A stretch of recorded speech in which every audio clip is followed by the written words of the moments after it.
Mesdames, Messieurs, peuple congolais en danger. Être citoyen, c'est être informé. Et pourquoi? Parce que l'ignorance est la pire des souffrances. Le savoir et la connaissance libèrent. Ceci dit, Mesdames, Messieurs, peuple congolais, nous, depuis des années, on connaît bien le dictateur Denis Sassou Nguesso.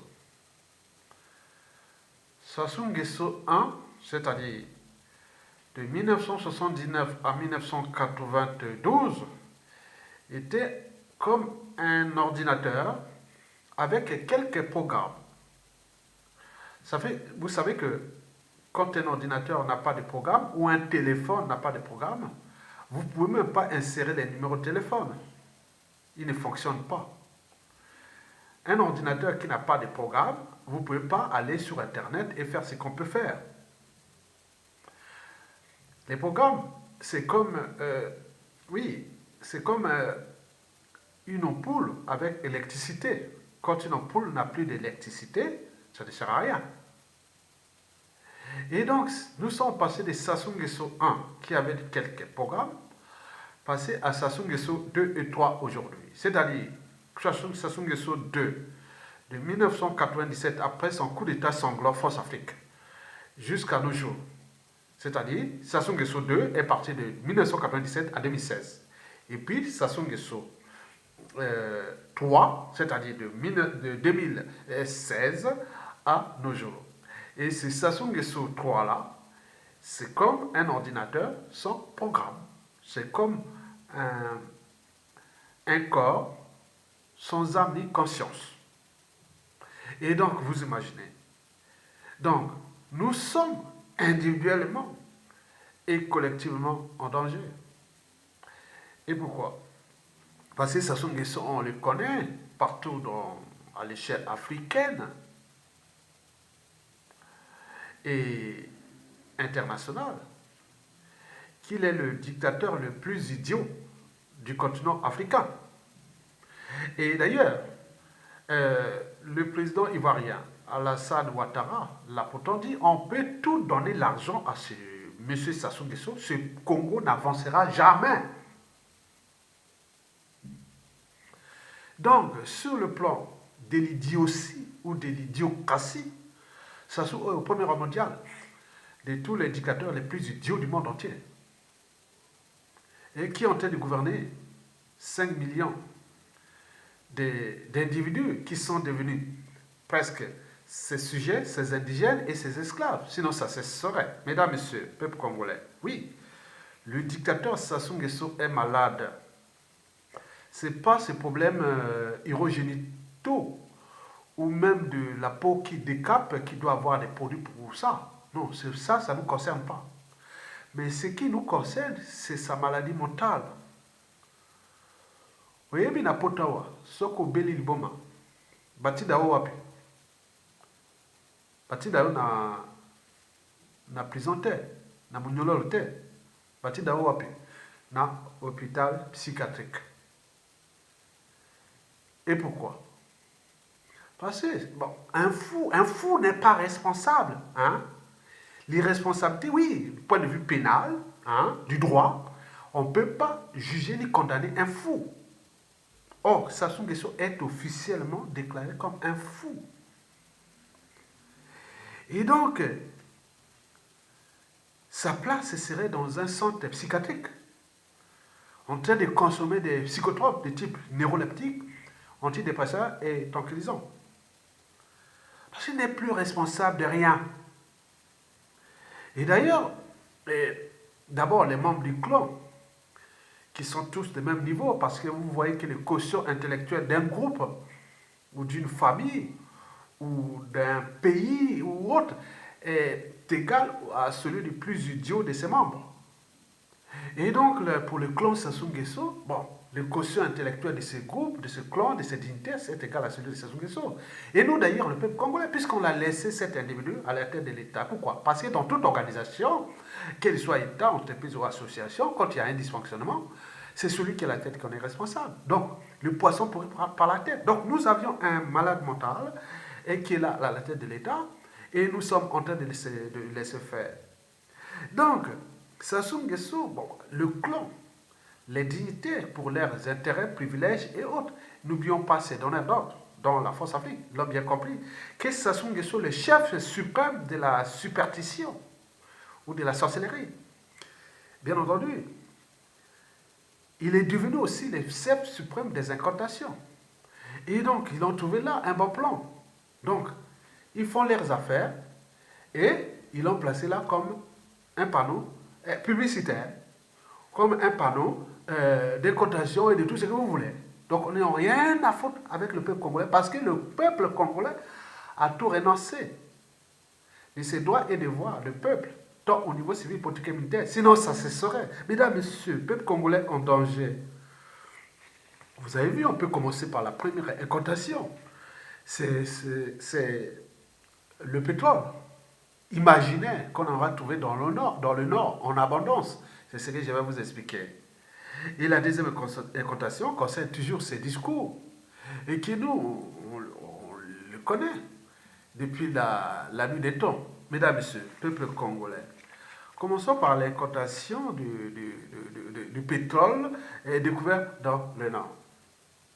Vous avez par exemple pu voir une chaîne de radio-télévision publique française, eh bien oui, qui diffuse des mensonges et qu'on aura découvert le pétrole au nord du Congo-Brazzaville, dans la région du dictateur Sassou Nguesso, que ce pétrole serait 3 fois plus abondant que le pétrole qu'on trouve dans le golfe de Guinée.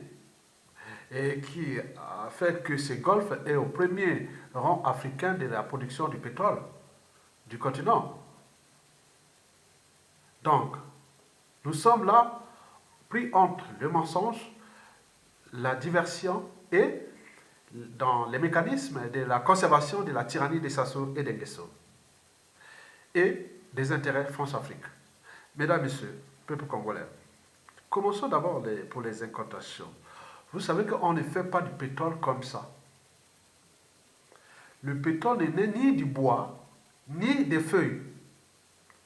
Les bois, par les phénomènes physico-chimiques, biologiques et géologiques, peuvent se transformer en charbon par la combustion.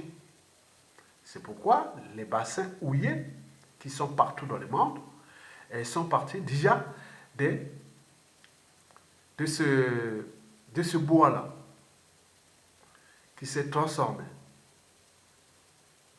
Et quant à, oui, ce bois, hein, qu'on voit les bassins houillés, ils sont un peu partout dans le monde. Hein. En Allemagne, en France, ici les ex-bassins miniers qui sont du nord de la France et autres. Mais quand on parle des tourbières, les tourbières viennent des feuilles en décomposition. Et ces feuilles en décomposition ne se transforment pas en tourbière comme ça. Donc il y a des mécanismes et des processus physico-chimiques, biologiques et géologiques. Commençons déjà par le pétrole. Le pétrole, c'est que, du point de vue géologique, je ne vais pas aller pas trop au détail, mais je vais vous donner quelques éléments pour que vous puissiez avoir une idée. Donc, nous avons 5 aires géologiques. Depuis la création de la Terre, il y a 4,6 milliards d'années, puis l'apparition de la vie, il y a 3,8 milliards d'années, nous avons eu toute une période arrivée à ce qu'on appelle jusqu'aux aires géologiques. Il y en a 5. Il y a l'ère archaïque, puis l'ère primaire, secondaire, tertiaire et quaternaire. La plupart des pétroles qui existent dans le monde, qui sont de bonne qualité et en abondance, datent de l'ère tertiaire, il y a 60 millions d'années. Et comment on est arrivé au pétrole? Déjà dans ce mécanisme de la création de la vie sur Terre, il est arrivé les premiers êtres vivants qu'on appelle les protozoaires. Et après, qu'on appelle les protozoaires, on appelle aussi les prokaryotes. Après, il y a eu eucaryotes. Nous sommes des eucaryotes. Pour ceux qui ont les notions de biologie, je ne vais pas aller en détail pour ne pas allurer de cette vidéo. Donc, les protozoaires, c'est un peu comme... C'était des petites bestioles. Hein. On les voit au microscope. Ils sont un peu comme la levure. Pour ceux qui voient la levure, vous le voyez, la levure comme ça, comme la levure.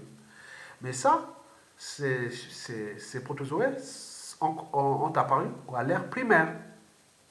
Et après, bon, ben, continuer jusqu'à l'arrivée des premières plantes à fleurs, c'est-à-dire au Jurassique. Le Jurassique, il y a 200 millions d'années. Et entre le Jurassique, où il y a eu ces premières plantes à fleurs qui se sont développées jusqu'à l'ère tertiaire. Et à l'ère tertiaire, et exactement à l'Éocène, qui a eu ce confinement, ce dépôt et mélange de ces protozoaires plus les grains de pollen, ils ont formé ce qu'on appelle l'huile. L'huile, c'est le pétrole. Donc, il y a eu ce confinement qui a eu des millions d'années, soit 60 millions d'années, pour former le pétrole. Et donc, ces terrains géologiques qui sont déjà de la plateforme continentale, et qui, pour nous au Congo, ça commence depuis le bas du Mayombe jusqu'à Pointe-Noire, là, c'est une plateforme continentale qui va directement dans la mer, et la profondeur augmente jusqu'à arriver à la dorsale médio-océanique qui passe au large de Pointe-Noire à 2000 km de là. Et donc, tous ces terrains autour de Pointe-Noire datent ce bâtiment-là date de l'ère tertiaire. Et c'est la raison pour laquelle tous ces bassins, jusqu'au delta du Nigeria, tout ça. Donc, on peut avoir le pétrole que dans les terrains en T, ère tertiaire. Quand il n'y a pas de terrain géologique en T ou avant ère tertiaire, et avec tout ce que j'ai eu comme ingrédient, donc on ne peut pas avoir de pétrole. Donc souvent il est piégé par des terrains géologiques et liés aux conditions physico-chimiques et biologiques. Deuxièmement, quand on voit les terrains de la zone du bassin du Congo, et notamment les terrains de la cuvette centrale, ou la côté cuvette, parce qu'il ne faut pas tout mélanger, les terrains géologiques de la cuvette ne sont pas pareils, même la Songa, la Likwala et de tous les pays, ce n'est pas pareil. Donc, quand on prend la cuvette, une grande partie de la cuvette, la région de la cuvette actuellement, le département qu'on peut le dire, moitié, à partir de Yola jusqu'au fleuve Congo là-bas. Donc vous payez toute la nationale 2. En fait, voilà, on va faire tout simple. Vous prenez la nationale 2 à partir en traversant la Lima, sur la nationale 2. Vous laissez côté ouest. Vous prenez tout ce qui est côté est. De Oyo, vous arrivez jusqu'à Owando, Makwa, et vous traversez la Mambili, et vous rentrez dans la Songa, toujours le côté est, tout ça jusqu'à arriver à Wesso, et Wesso, vous prenez toute la grande partie de l'Ikwala, c'est-à-dire en dehors du parc d'Okila, les parcs animaliers là, qui est à frontière avec la Centrafrique, le Congo et le Cameroun. Vous vivez côté est. Tous ces terrains-là datent du Quaternaire.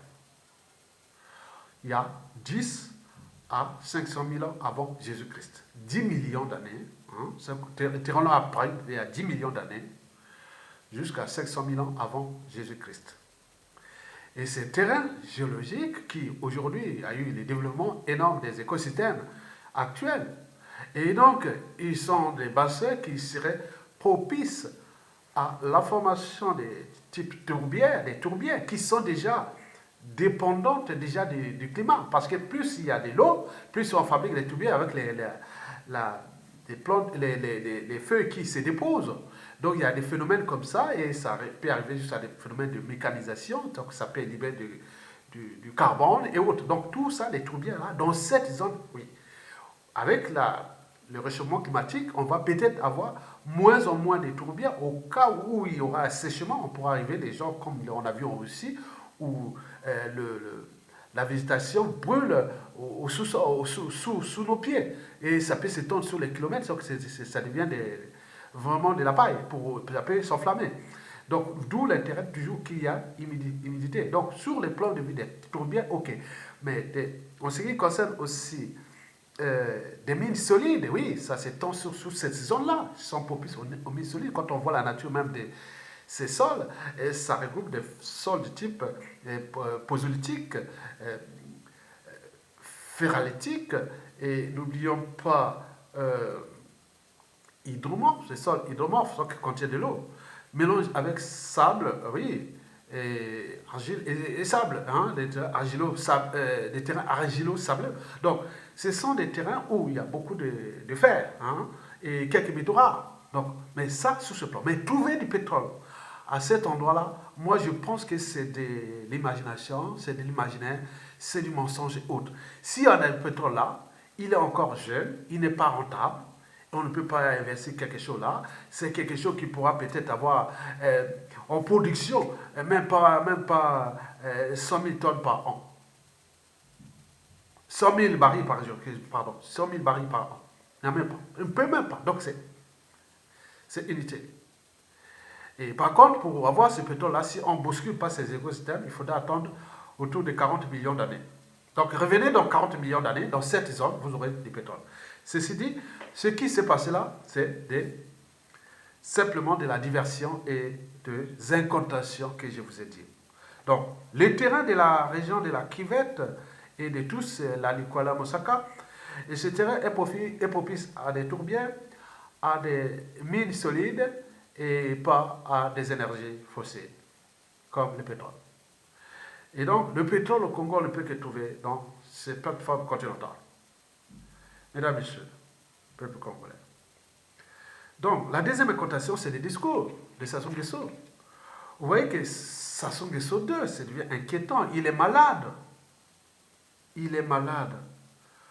Vous savez que ce qui nous distingue fondamentalement des animaux,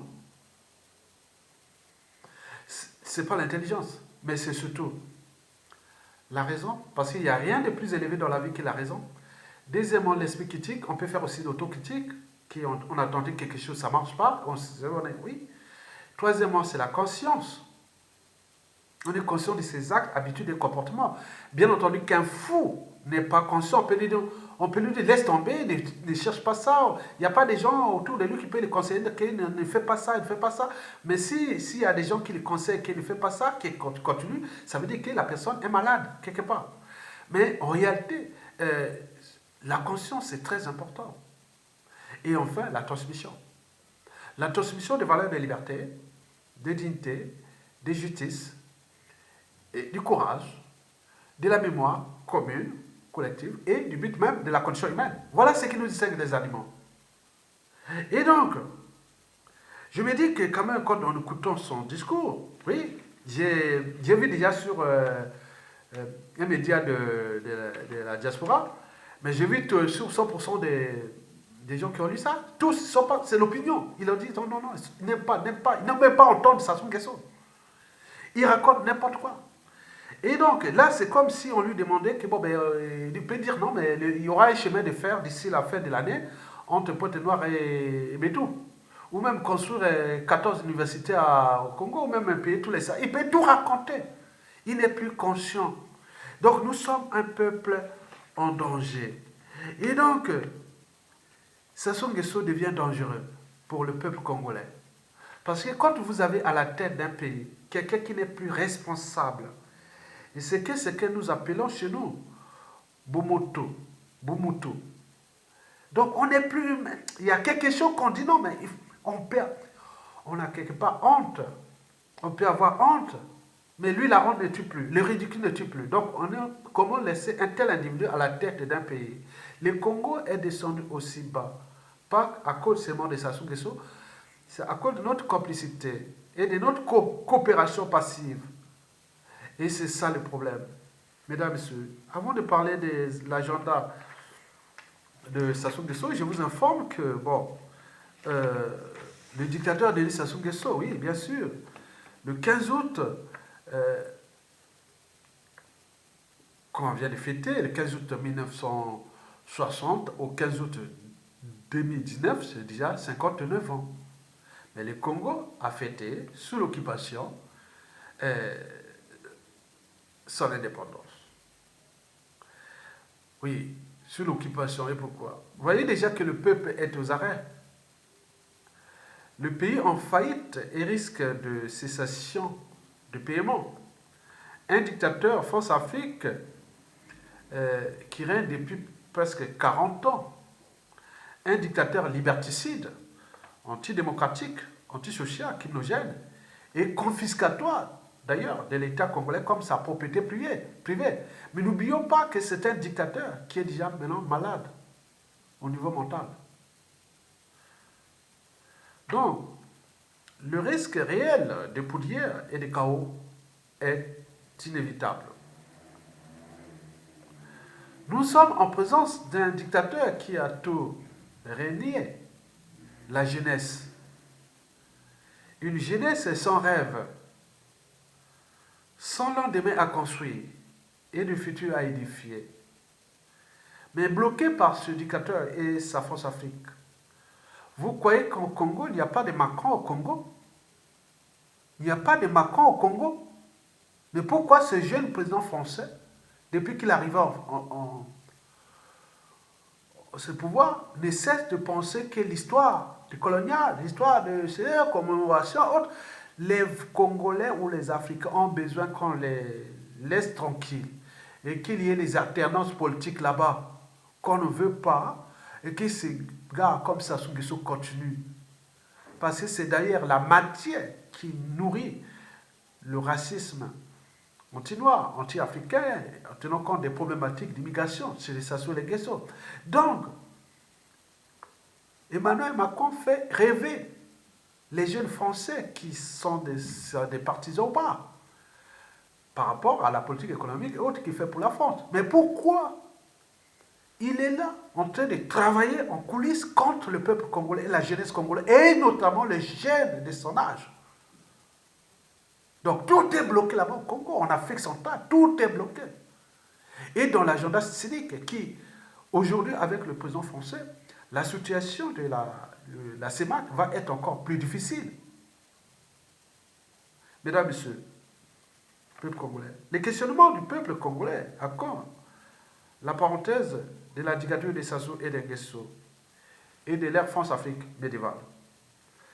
Mesdames, Messieurs, eh bien oui, je voulais dire et raconter que pour la dictature Sassou Nguesso, les notions les plus insignifiantes du pouvoir et de l'État se résument en cette philosophie Mboshi-là. Le gibier est dans le filet. Le gibier est dans le filet. Donc on ne lâche pas.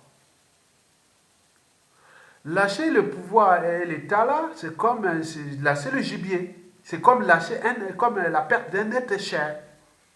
Pour eux, c'est comme ça. Le gibier est dans le filet. Si le peuple, au niveau civil, politique et militaire, vous ne prenez pas votre responsabilité, on va aller là jusqu'au suicide collectif, c'est fracassé. Il lâchera jamais. Et c'est bien comme ça.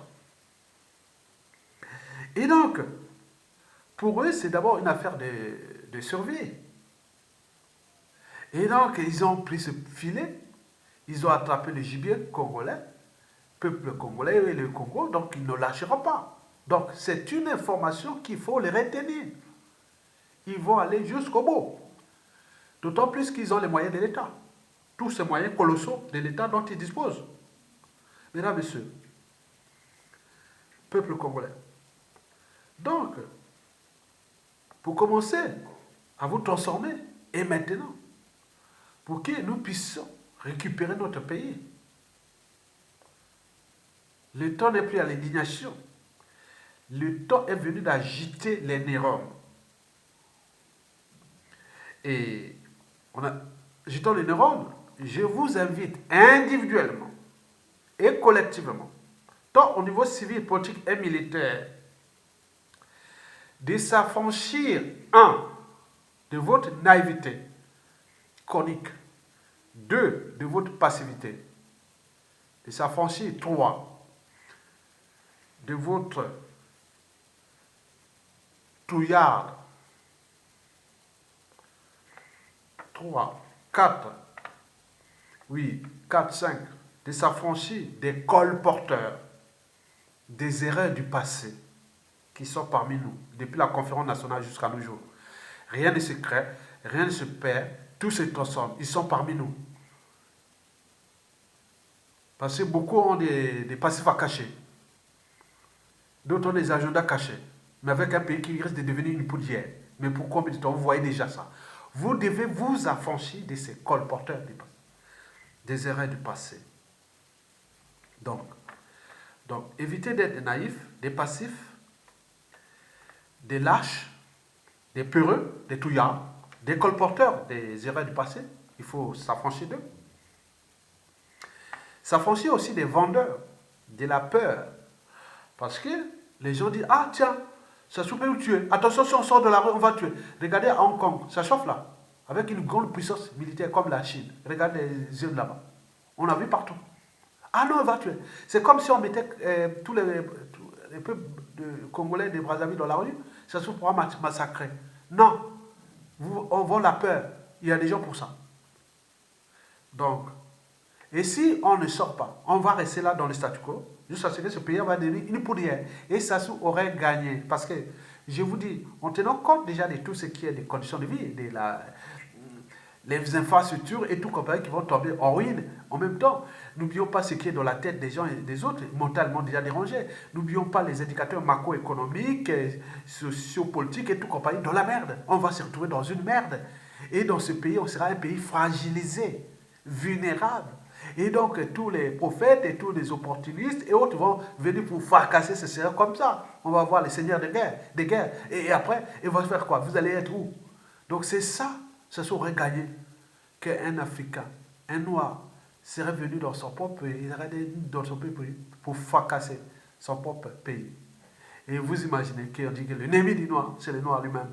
L'ennemi de l'Afrique, c'est l'Africain lui-même. Parce que, avec la situation du Congo, on ne pourrait pas accepter que ce monsieur-là reste là encore au pouvoir, en subtilisant tous les moyens que le sont de l'État pour les fracasser. Sans que nous puissions ensemble, nous entendre et les faire partir, mais en laissant les autres faire leur jeu, mais on est tous dans le même piège, dans la même nasse, on plie dans la nasse, on est ensemble, on va se fracasser tous ensemble. Les survivants, bien sûr, iront à gérer les chaos. Donc nous sommes là, préparés pour le chaos. Il faut s'affranchir aussi des Sassou Nguesso. Certains sont entraînés, conditionnés, et sont même d'ailleurs sous emprise. Et même pris en otage mentalement par Sassou Nguesso. Donc il faut s'affranchir de lui.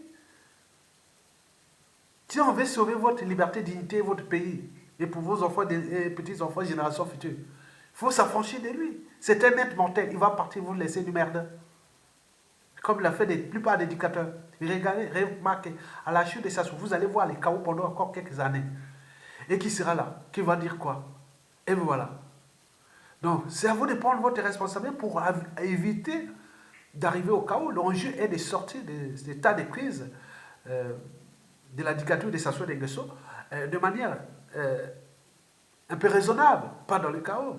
Mais si nous laissons là, nous allons sortir dans le chaos parce qu'on ne sait pas où viendront les détonateurs. Et dans les situations incontrôlables, on ne sait pas qui pourra faire quoi. Moi, j'ai vu un messager, un lanceur d'alerte, un éveilleur de conscience.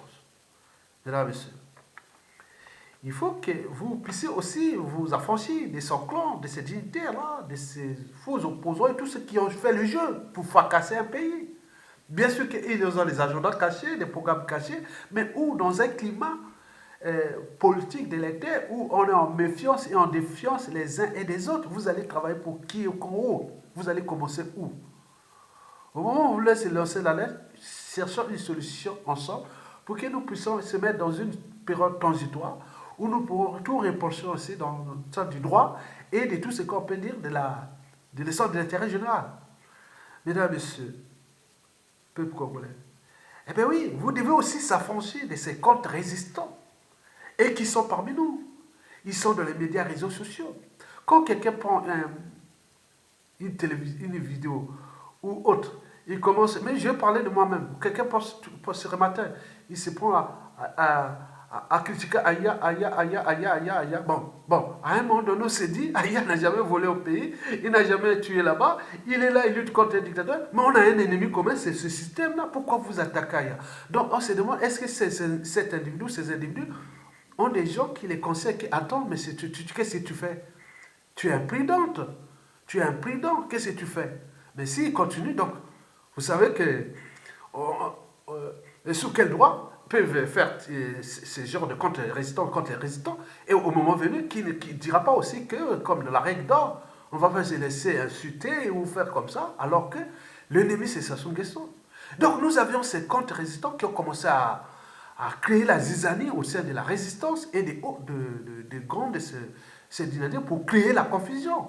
Mais donc il faut alerter et s'affranchir de ces gens-là, et qui passent leur temps à s'insulter alors que les gens, d'un côté, risquent leur vie face à ces dictateurs qui n'ont pas commencé à briser les vies aujourd'hui en 2019, et ça ne va pas s'arrêter. Donc il faut faire attention à la présence de ces gens-là. Donc, nous, le but est de vous entraîner vers l'enjeu que Sassou dégage, et pour que nous puissions construire une communion nationale.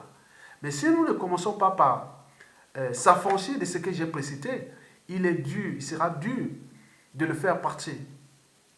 Au final, il va partir. Parce que toute chose a un début, une fin. Mais c'est pendant et après que ça va être très difficile, parce qu'avec un peuple qui a tout renoncé, ou un peuple où on ne sait pas où est la situation, et donc c'est un peu dangereux. C'est comme des volcans explosifs qu'on trouve dans les zones de subduction. Je vous ai toujours dit, les volcans des cordillères des Andes, que ce soit en Amérique centrale, jusqu'en Amérique du Sud, les Caraïbes, en Indonésie, ce sont des volcans explosifs parce qu'ils viennent des zones de subduction. Et donc demander ça, c'est très très dangereux. Les peuples qui parfois ont tout renoncé, et quand ils se réveillent, c'est brutal. Parce qu'il n'y a pas que le peuple, parce que le peuple a complaisance, on ne sait pas qui est qui. Qui pense à Yatonga dans la tête? Qui pense tous les résistants ou les victimes de Sassou et tout compagnie qui à un moment donné aura ce pouvoir. Donc il faut faire attention. Mesdames, Messieurs, peuple congolais, pourquoi s'affranchir et maintenant de tout ce que j'ai précité?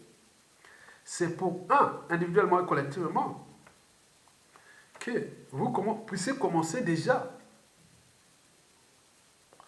à franchir et à appliquer les notions les plus insignifiantes de l'État.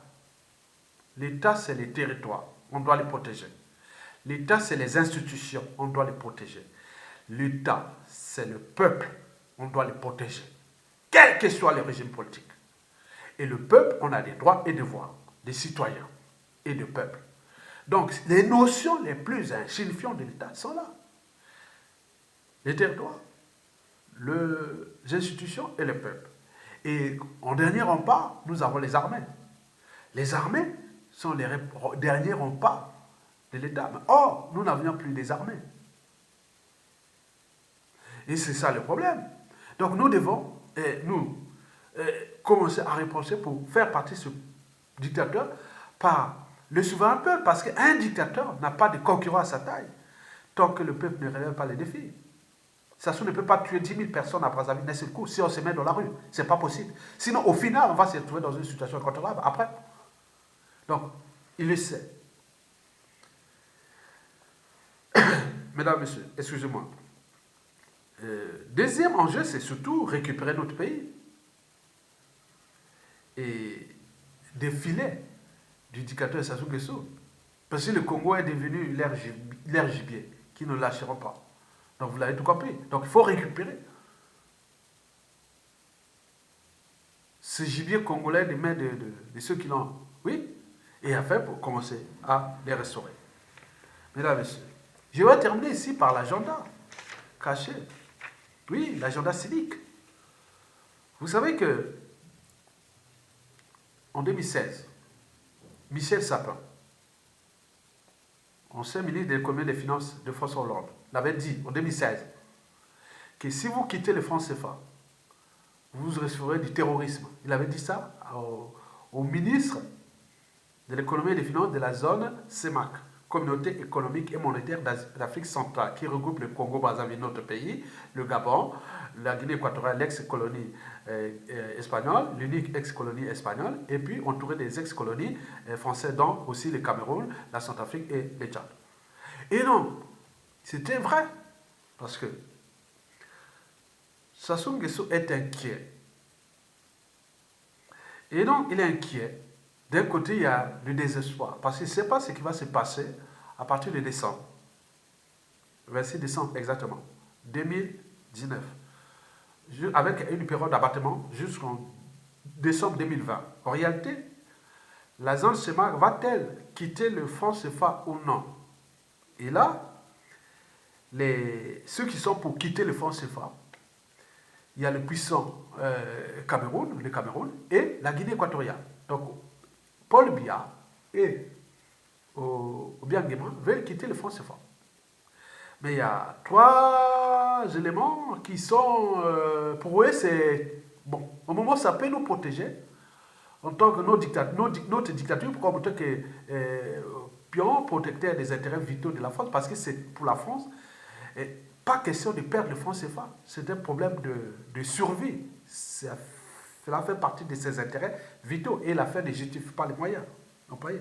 Donc, le Congo-Brazzaville de Sassou Nguesso, il n'y a pas de problème. On peut rester au franc CFA. Même aller sur des variations, il n'y a pas de problème. Maintenant, le Tchad, le Tchad aussi, bon, ben, lui ne peut rien faire. Parce qu'il est protégé par la France. Et la Centrafrique, on ne sait pas. Mais il ne pèse pas parce qu'il dépend son économie, comme l'économie du Tchad dépend du Cameroun. Donc le puissant, c'est le Cameroun. Et donc, pour continuer ça, bon, ben, il y a eu des campagnes de déstabilisation du Cameroun. Hein. Vous avez vu dans les programmes, les trucs les mouvements sécessionnistes de l'ouest du Cameroun. Et tout ça, c'est mécanisme. On aurait appris que, voilà, il y aurait le Nigeria serait rentré là pour déstabiliser les Cameroun. En contrepartie, bon, il y aurait une place au Conseil de sécurité des Nations Unies. Et donc, la France aurait fait cette proposition pour déstabiliser un peu le Cameroun, pour qu'il se soumette, soit en position de faiblesse. Donc, la tension est vive entre le Cameroun et le Nigeria. Pas pour Boko Haram, mais c'est pour cette situation qui pense que le Nigeria est en train de déstabiliser le Cameroun, sous prétexte pour que le Cameroun soit affaibli, pour qu'au moment de décembre 2019, il puisse passer à la table et signer pour que le pouvoir se continue. Et s'il n'y a pas, il y aura une période de négociation de 1 an, jusqu'en décembre 2020. Et donc, pour Sassou Nguesso, ben, il est content pour qu'il reste dans cette situation, où on signe, où on déstabilise le Cameroun.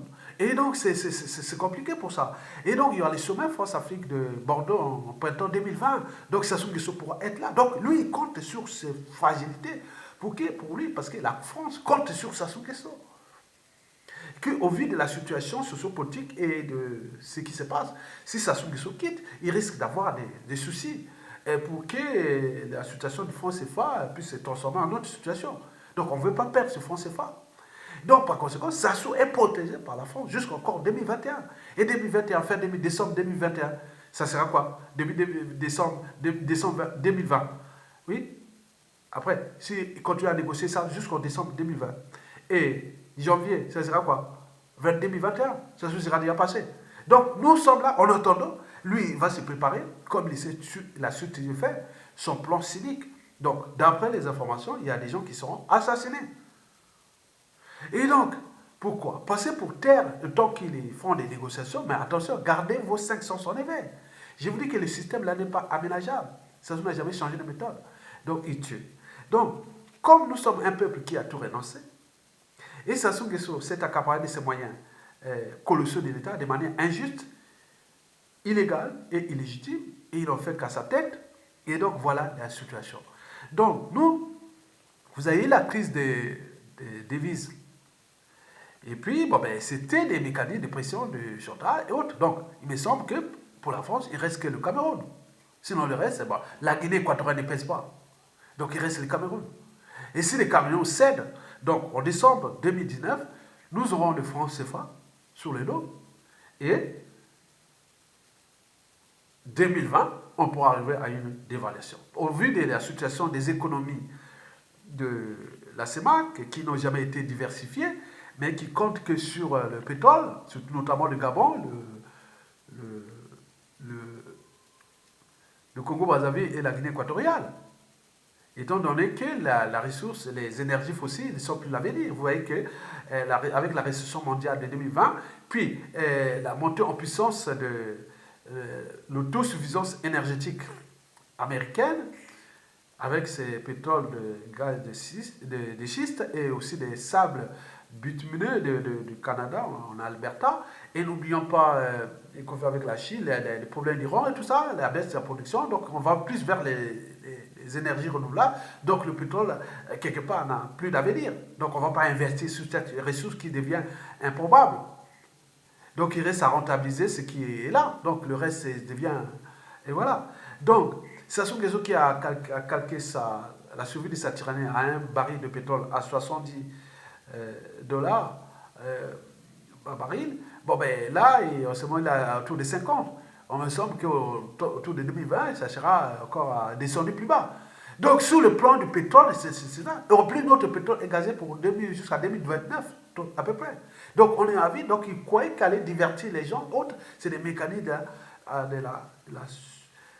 de la conservation de la tyrannie, puisque le peuple congolais a tout renoncé. Au lieu de se battre comme l'ont fait les Burkinabés, les Soudanais, les Algériens, aujourd'hui les Hongkongais, on parle partout, mais nous sommes là en train de s'indigner. Et donc, avec ce peuple-là, les dangers n'est pas que pour Sassou, pas pour nous en tant que peuple, en ce moment il y a Sassou, mais c'est l'après, parce que ça donne beaucoup d'idées à beaucoup d'autres, même si les naïfs vont croire que bon, ben, Sassou parti, il était qu'une parenthèse, mais vous ne savez pas combien de gens qui ont tenu compte de ce peuple et pourront arriver dans une situation similaire. Je voulais te dire que la chute d'une dictature aussi sauvage, pour arriver à une période de stabilité, il faut prendre la moitié du temps passé pendant la dictature. Si cette dictature de Sassou a duré 40 ans, et donc nous aurons besoin de 20 ans pour tout chambouler, à condition que nous sommes là ensemble pour le faire. Mais sinon, ça sera comme ça. Regardez ce qui s'est passé en Somalie. La Somalie est dans les chaos depuis 30 ans. Et donc, vous voyez que la situation du Congo n'est pas envieuse. Parce qu'au niveau civil, politique et militaire, tous ceux qui devaient avoir la responsabilité de mettre les gens dans la rue et autres, ils ont régné, ils ont préféré privilégier leurs intérêts dans un pays qui risque de devenir une poudrière. Bien entendu, qu'ils ont placé leurs magots autres à l'étranger, mais l'argent, enfin, si on ne produit pas, on laisse comme ça, c'est bien, ils vont payer les impôts, les taxes ailleurs. Mais au final, ils vont recevoir aussi les racismes et tout ce qui va venir. Mais vous pillez, vous détruisez votre pays, vous venez vous refuser, c'est honteux, c'est minable. Et donc, c'est ça l'Afrique post-coloniale de ces 50 dernières années.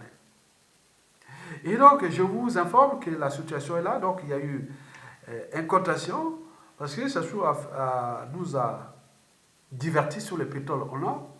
Et puis, il a prononcé son discours cynique, hein, parce qu'ils sont fous des Congolais, ils racontent n'importe quoi. Bon, les intimidations, parce que, bon, ben, vous voyez comment elle a fait sortir son armée.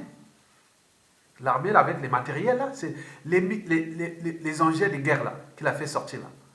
Ils n'étaient pas armés. C'est pas armé. Ceux qui étaient armés, c'est ces mercenaires qui étaient là, avec les armes autour de lui. Mais partout, les engins n'étaient pas armés, ne peuvent pas. Ce n'est pas les Congolais, tout ce qui est militaire congolais n'ont pas droit à avoir des armes. Ceux qui ont des armes, ce sont ces gens-là, des mercenaires qui travaillent pour lui. Ils ont des sociétés spécialisées, plus les gens qui sont du clan, qui sont les défendent leur pouvoir comme un gibier qui est dans le filet. Il n'y a que ça. Tous les militaires congolais n'ont plus des armes. C'est zéro, n'ont plus rien. Donc là, on ne pouvait pas mettre n'importe qui. En plus, il y avait des sociétés privées qui étaient là, hein, sur la tribune, partout, avec les systèmes de détection des cultes et autres. Donc ils travaillent pour eux, contre votre pays. Et c'est bien comme ça. Parce que dans ce monde de brut, si vous laissez votre pays avec des gens et des colporteurs des erreurs du passé, des vendeurs de perles, des drames et autres. Mais vous voyez le résultat. Donc, nous devons tirer les leçons de cette parenthèse de Sassou Nguesso et qui va certainement finir d'ici peu de temps parce que toute chose a un début et une fin. Et Sassou doit partir, il va partir. Nous le savions d'ailleurs. Parce que tout est au rouge. Il manque les détonateurs. Et donc, nous lançons ces signaux d'alerte à vous pour que vous puissiez prendre conscience. Et on fait l'agenda cynique et Sassou, c'est au moment qu'il va jouer les négociations avec la France-Afrique pour les faire autres. Attendant, il va neutraliser les uns et les autres. Et pour qu'il n'y a plus de gens qui peuvent le contester, mais c'est une erreur. Parce que quand il y a un qui tombe, il y a toujours d'autres qui sortent. Donc c'est sans fin. Sinon ça se serait depuis 1997 déjà, jusqu'à nos jours. Pourquoi ça monte encore plus bête? Donc c'est un truc sans fin. C'est un piège à créer des haines, des reculs, des règlements de comptes à venir et des contentieux historiques. Donc c'est là. Donc nous devons éviter que ça se continue à nous narguer et en tant que peuple, prenons conscience de ça. Mesdames, Messieurs, peuple congolais, je pense que cette vidéo vous a aidé et que, prenez conscience que le combat contre la dictature de Sassou Nguesso devient à la fois dur et passionnant. Il est dur parce que quand on voit la situation France-Afrique, qui pour ses intérêts vitaux, question de survie, emploie tous ses moyens pour maintenir Sassou Nguesso au pouvoir. Et de l'autre côté, tous ceux qui ont des privilèges, ceux qui ont des passifs à cacher et autres sont rentrés dans ce système et qui, l'ensemble, consiste à fracasser d'abord ce pays et aussi à hypothéquer les intérêts vitaux de la France à venir dans ce pays-là. Et donc, pour nous, il est temps de prendre conscience de cette responsabilité de citoyenneté. Parce qu'on n'a qu'un seul pays, malgré les apparences. Et donc, vous avez ce pays-là, le Congo, nos terres, et vous devez les défendre jusqu'au bout. Et cette génération qui essaie du passé et qui a fonctionné depuis ces années-là, qui aujourd'hui, certains sont entraînés, conditionnés dans le système, nous devons s'affranchir de ces gens-là et trouver une autre, passer à une autre étape, passer les enjeux de demain. Que ce soit les relations avec la France-Afrique, nous devons la transformer. Les relations avec la France, nous devons la transformer. Nous devons repenser tout à l'intérieur. Nous ne voulons pas devenir des pays hyper développés. Nous voulons être libres, vivre libres, dit chez nous. On a les moyens, on a les écosystèmes, on a tout. Pour vivre seulement libre et dit chez nous. Et c'est tout. Mais pourquoi viennent-ils s'acharner? Parce que les gros poissons mangent les petits poissons. Et si vous n'êtes pas capable de vous défendre, tant pis pour vous. La France joue ses intérêts. Et ils ont pris ce pays, ils jouent aussi leurs intérêts. Et donc, c'est une lutte permanente. On est dans un monde de brut. Vous voyez les animaux dans la nature. Ah oui, ils ne sont pas naïfs. Hein. Ils sont toujours aux aguets. Donc, pour les États, vous voyez partout dans le monde, quand vous avez un homme politique qui prend à la tête de votre pays, vous devez mettre dans la tête qu'il devient votre ennemi. Ce n'est pas pour vous. Il peut certes travailler, mais généralement, il y a l'abus du pouvoir, l'ivresse du pouvoir, et plein de choses qui arrivent toujours à des violences contre les peuples. Donc, il faut être toujours aux aguets. Après, Sassou, c'est pareil. Celui qui vient, voici, il a pris le pouvoir. Mais non, on va commencer à être une guerre face à face. Vous voyez, partout dans le monde, dans les sociétés où les gens sont libres et dignes, c'est un combat permanent. On ne laisse pas. Que voilà, maintenant, si vous êtes maintenant au pouvoir, vous faites comme vous voulez, on attend au moment que voilà. Non, c'est permanent. Moi-même, s'il y avait le pouvoir au Congo, moi je serais le premier Congolais parmi les pouvoirs à inciter les Congolais à être au regard, à nous attaquer, à nous, voilà, quand on le veut, quoi. C'est ça, il faut le faire ça, parce que c'est une question de survie d'un peuple. Parce qu'on nous a entraînés, conditionnés vers le bas, la soumission, et voilà les résultats. Donc un peuple qui risque de disparaître, un peuple en danger. Donc, prenez votre responsabilité, mesdames et messieurs, peuple congolais, et à bientôt.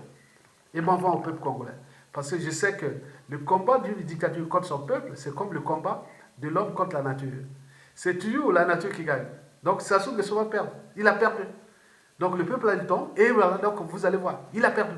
Nous avons compris. Vous avez compris. Moi je dis, restez en éveil, ne vous laissez pas distraire et allez jusqu'au bout. Merci beaucoup.